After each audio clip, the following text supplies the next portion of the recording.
hello to everyone who came from the MIPS documentary. And also, goodbye to everyone who came from the MIPS documentary. Aw, damn it. Blood Blockade Battlefront is my favorite anime of all time, and I am begging you to watch it.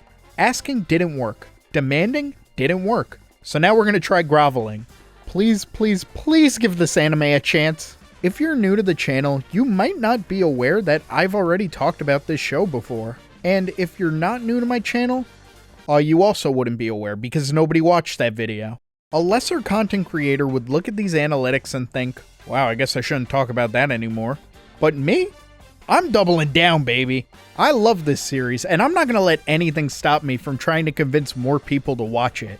I am Kekkai Sensen's strongest and most annoying warrior, and I want that on my tombstone.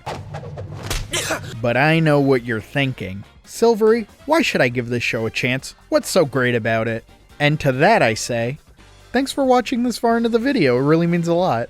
It's a fair question. If your 2024 resolution is to watch more anime, you probably already have a massive backlog to work through.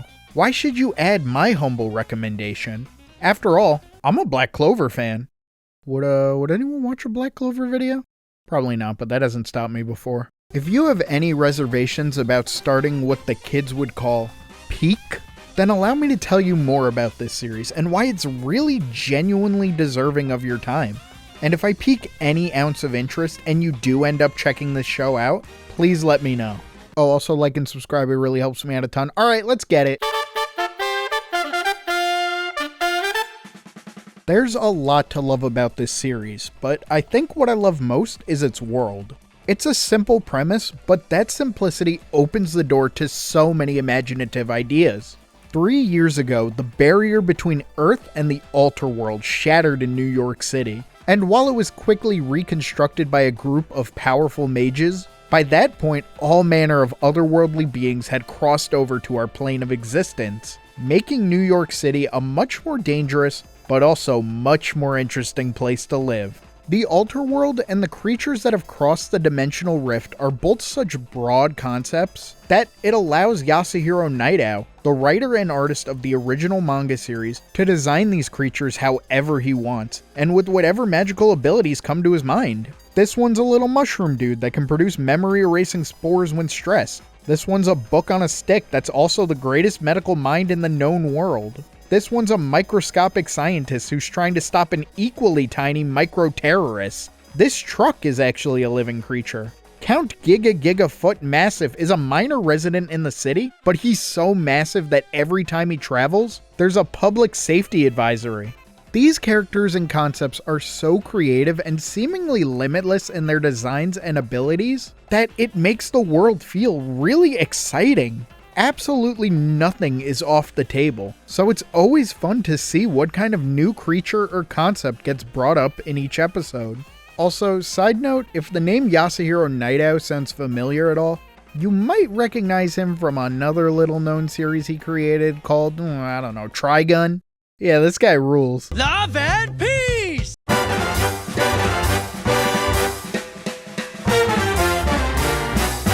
If I could describe Blood Blockade Battlefront's genre, I would say it's an urban fantasy, shonen action slice of life series. That sure is a lot of words that completely go against each other, so let me explain. The story of B3 follows Libra, a secret society of superhumans who use their powers to keep the balance between the two worlds and prevent anything otherworldly from spreading outside of Hellsalem's lot. Most members use special blood battle techniques, allowing them to weaponize their own blood in combat. It's a really cool concept with a really cool power system. And our main character is a support character who doesn't use blood battle techniques and is brought into the organization by accident.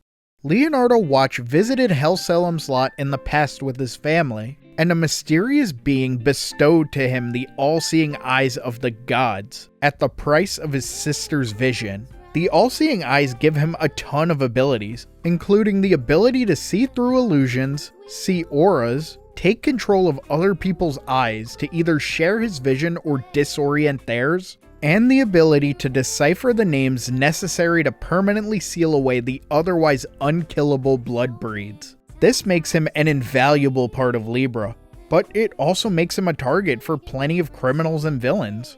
Aside from his eyes, Leo is remarkably ordinary, and a lot of the story focuses on him just trying to make it day by day in such a supernatural world. He might have received an incredibly strong power, just like almost every other shonen protagonist, but Leo doesn't have goals of becoming the strongest or achieving some kind of big dream. He's just trying to find a cure for his sister's blindness, and if sticking with Libra will keep him safe, he'll gladly help their cause. It's such a fascinating show that completely subverts the typical shonen series archetype. There's plenty of big fights, named attacks, talks of destiny and being the chosen one, but the series is relatively episodic, with each episode containing its own self-contained misadventure throughout Hell Salem's lot that can range from small-scale criminals, more recurring nuisances like Fempt, the King of Depravity, and Aligula, the Queen of Monomania, or much more dire, world-threatening stakes.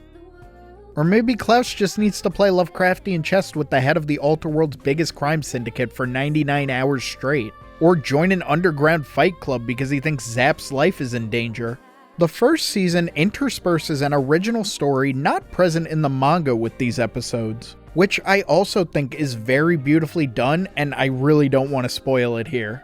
For the most part, it's very easy to just pick up any episode and enjoy, especially in its second season.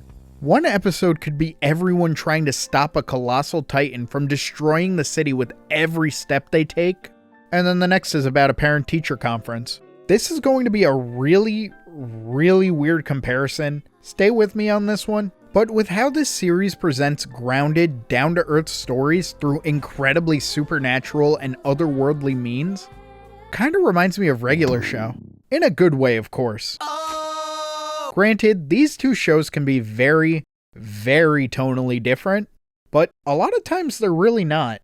There's an episode where Zap has to find a missing cat or else a sorceress will blow up his, and that really doesn't seem too far off from the kind of stuff Mordecai and Rigby get into. You know who else uses the brain grid blood battle technique? My mom! Oh no, bro! Characters are typically the thing that most quickly get me invested in an anime. I can deal with a boring world and subpar stories if I can easily latch on to the characters. Thankfully, Blood Blockade Battlefront already presents a great world with fun stories, but they wouldn't be nearly as interesting without a solid cast of characters to follow. And B3 has a fantastic cast. B3 does a great job introducing characters by showing off their quirks and abilities, getting you invested initially because this guy seems really cool and mysterious, or this guy seems really funny, and this lady, God, I wish that were me. You get introduced to pretty much all of the major players in the first couple of episodes, and even if Leo doesn't immediately grab you, at least one other member of Libra certainly will. Klaus is the terrifying leader with absolutely devastating power, but also a kind gentleman. Zap is a gambling, womanizing jerk who always faces comeuppance for his less than savory actions, and makes up for them with his explosive fighting style, or just being genuinely really funny. His performance from Kazuya Nakai in Japanese, and Ian Sinclair in English certainly helps. Angelica, babe, where are you now? At the tone, the time will be 2:11 p.m. and 50 seconds. Oh, don't tell me you're getting shy on me now. Steven's the cool second in command with a hidden sinister side. Kekkai is a badass, strong-willed sniper in the field, and a dorky, doting mother at home. And the invisible werewolf Chain is what the kids would refer to as Best Girl. If there's any character that's gonna convince you to give this show a chance, it's Chain. Shut up, stupid glowing meat! One thing I love about the characters in B3 is their moral ambiguity. Gray morality is always one of my favorite themes in fiction, and Blood Blockade explores it in pretty much all of its characters. Libra is a group that keeps the city safe and beats up the bad guys. But sometimes you need to threaten a train conductor or make a deal with the most dangerous crime lord to do so. The conflicts are never as clear-cut and simple as just saying the humans are good and innocent, and the Beyondians are evil, dangerous monsters. A lot of Beyondians are just regular civilians trying to make it day in and day out, while being persecuted by humans. Some humans try to take advantage of Hellsalem's Lot's supernatural oddities, and some of the most powerful and dangerous characters are also some of the most affable. Nothing is predictable. Nothing is as it seems. Everyone has their own story, and that's what makes all of these characters so interesting, regardless of how big or small their role in the series is.